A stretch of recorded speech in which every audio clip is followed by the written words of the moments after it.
అందరికీ నమస్కారం అండి. చైత్ర వసంత నవరాత్రులలో 3వ రోజు పూజ చేసుకున్నానండి. ఆ వీడియో ఇప్పుడు మీకు షేర్ చేస్తున్నాను. ఈ వీడియో పెట్టడం ఆలస్యం అయిందండి, క్షమించండి. ఎలా ఉన్నారండి? నేనైతే బాగున్నాను. మీరు కూడా బాగుండాలని లలితమ్మను వేడుకుంటున్నాను. వసంత నవరాత్రులలో 3వ రోజు అమ్మవారిని చంద్రఘంటాదేవి రూపంలో కొలుస్తామండి. ప్రథమం శైలపుత్రీ చ, ద్వితీయం బ్రహ్మచారిణి, తృతీయం చంద్రఘంటేతి అని 3వ రోజు అమ్మవారిని నవదుర్గా రూపాలలో కనుక మనం ఆరాధన చేస్తే చంద్రఘంటాదేవి రూపంలో అమ్మవారిని ఆరాధన చేస్తాము. లలితా నవరాత్రులు కదండి అని లలితా త్రిపుర సుందరిని ఆరాధిస్తాము అంటే లలితమ్మను ఆరాధించుకోవచ్చు. నవదుర్గలలో మొదటి రోజు అమ్మవారు బాల్య దశలో శైలపుత్రిగా, రెండవ దశలో బ్రహ్మచారిణి రూపం కుమారిగా, కుమారి నుంచి యవ్వన దశకు వెళ్లి తపస్సు చేసి శివయ్యను ఒప్పించుతుంది. 3వ రోజు శివయ్యను వివాహం చేసుకొని చంద్రఘంటాదేవి అని అమ్మవారికి వివాహమయ్యాక ఈ నామం వచ్చింది. వివాహానంతరం శివుడు ధరించిన చంద్రవంక అమ్మవారికి కూడా వచ్చేసింది. దానితో అమ్మవారికి చంద్రఘంటాదేవి అనే పేరు వచ్చింది. శివశక్తుల కలయికతో అమ్మ చంద్రఘంటాదేవి అయ్యింది. శివశక్తైక రూపిణి శ్రీ లలితాంబిక శక్తి స్వరూపిణి అయిన అమ్మవారు అర్ధనారీశ్వరిగా మారింది. చంద్రవంక గంట ఆకారంలో ఉండడం వల్ల అమ్మవారికి చంద్రఘంటాదేవి అని నామం వచ్చింది. కొత్తగా ఎవరైనా వీడియో చూస్తున్నట్లయితే వీడియో నచ్చితే తప్పకుండా లైక్ చేసి షేర్ చేసి ఛానల్ను సబ్స్క్రైబ్ చేయండి ఫ్రెండ్స్. ఇక 3వ రోజు అమ్మవారికి దీపాలు వెలిగించి పాలు మరియు పాయసం నైవేద్యంగా సమర్పించాలి. ఈ రోజు అమ్మవారిని ఓం దేవి చంద్రఘంటాయే నమః అని అనుకుంటూ అమ్మవారికి పూజ చేసుకోవాలి. 3వ రోజున అమ్మవారికి దీపాలు వెలిగించి పాలు మరియు పాయసం నైవేద్యంగా సమర్పించాలి. ఈ రోజు అమ్మవారిని ఓం దేవి చంద్రఘంటాయే నమః అని నామస్మరణ చేసుకుంటూ పూజ చేసుకోవచ్చు. లేదంటే ఓం లలితాదేవ్యై నమో నమః అని కూడా అనవచ్చు. ఓం శ్రీ మాత్రే నమః అని కూడా అనుకోవచ్చండి. ఈ రోజు ధరించవలసిన రంగు ఎరుపు రంగు.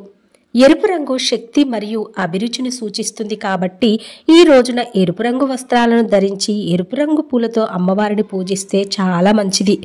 అమ్మవారు బాల్యదశ నుండి కుమారిగా, కుమారి దశ నుండి శ్రీమతి గారు అయ్యారు.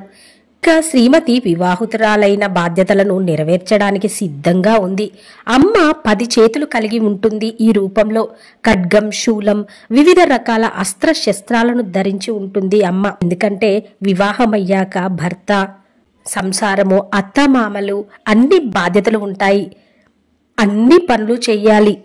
అందుకొరకేనేమో అమ్మ 10 చేతులు ధరించి కనిపిస్తుంది. అమ్మ పుట్టింట్లో మెట్టినింట్లో ఎలాంటి కలంకం రాకుండా భర్త యొక్క మంచి చెడులు చక్కగా చూసుకుంటూ తన బాధ్యతలను నిర్వర్తిస్తుంది. అలాగే పరమేశ్వరుడు కూడా తనలో సగభాగం చేసుకుని సమాన హక్కులను ఇస్తారు. నేను గొప్ప నేను గొప్ప అని పోట్లాడకుండా సమన్వయంతో చక్కగా కలిసిమెలిసి ఉంటారు. అందుకే చూడండి, ఏ జంట అయితే కలతలు లేకుండా చక్కగా ఉంటారో ఆ జంటని పెద్దవాళ్ళు అంటూ ఉంటారు కదా, చక్కగా పార్వతీ పరమేశ్వరులాగా ఉన్నారని. ఇక అమ్మ వివాహానంతరం ప్రతి స్త్రీ ఎలా ఉండాలి అనేది 3వ రోజు చంద్రఘంటాదేవి రూపంలో ఉన్న అమ్మవారు మనకు తెలియజేస్తుంది. అమ్మవారు వివాహిత స్త్రీ ఎంత ధైర్యంగా ఉండాలి, అన్ని బాధ్యతలు ఎలా నిర్వర్తించాలో చెప్పకనే చెబుతుంది. నేనున్నాను అని ధైర్యాన్ని కూడా ఇస్తుంది. వివాహం కాగానే ఆడపిల్ల పుట్టిల్లు వదిలి అత్తింటికి వెళ్తుంది. అత్తింట్లో అత్తను కూడా అమ్మతో సమానంగా చూసుకోవాలని చెప్తుంది. అమ్మ పూజ ఎలా చేయాలి అని బాధపడనవసరం లేదు, కంగారు పడనవసరం లేదు. అమ్మకు చాలా తేలికగా గంధం సమర్పయామి, పుష్పం సమర్పయామి, ధూపం సమర్పయామి, అమ్మ దీపం సమర్పయామి. ఏదైనా నైవేద్యం లేదంటే వడపప్పు పానకం అమ్మకు చాలా ఇష్టమండి. వడపప్పు పానకం రోజు పెట్టినా పర్వాలేదు. అమ్మను మనకు ఉన్నంతలో భక్తి శ్రద్ధతో చేస్తే చాలండి. అమ్మ మన భక్తి శ్రద్ధ మాత్రమే చూస్తుంది. చాలా ఎక్కువ సమయం పూజ చేయాలి అనే అవసరమే లేదు. ఎంత సమయం అమ్మపై మనం మనస్సు లగ్నం చేశామన్నదే ముఖ్యం. నేను అమ్మను ప్రత్యేకంగా పీఠం పెట్టుకొని చేయలేకపోతున్నాను అని బాధపడనవసరమే లేదు. నేనైతే నిత్య పూజా మందిరంలో అమ్మను పెట్టుకొని పూజ చేస్తున్నానండి. లలితా నవరాత్రులలో అమ్మకు లలిత సహస్రనామం కానీ లేదా లలిత అష్టోత్తర శతనామావళి కానీ అమ్మవారికి సంబంధించిన ఏ ఒక్కటైనా చదువుకుంటే చాలా మంచిదండి. నేను అమ్మకు ఏమీ చదువుకోలేకపోతున్నానండి అనుకుంటే ఓం శ్రీ మాత్రే నమః అని అనుకున్నా చాలు, అమ్మ మనపై తప్పక తన దయను కురిపిస్తుంది. ఈ విధంగా చక్కగా అమ్మవారి ఆరాధన 3వ రోజు పూజ చేసుకున్నానండి. ఓం శ్రీ మాత్రే నమః.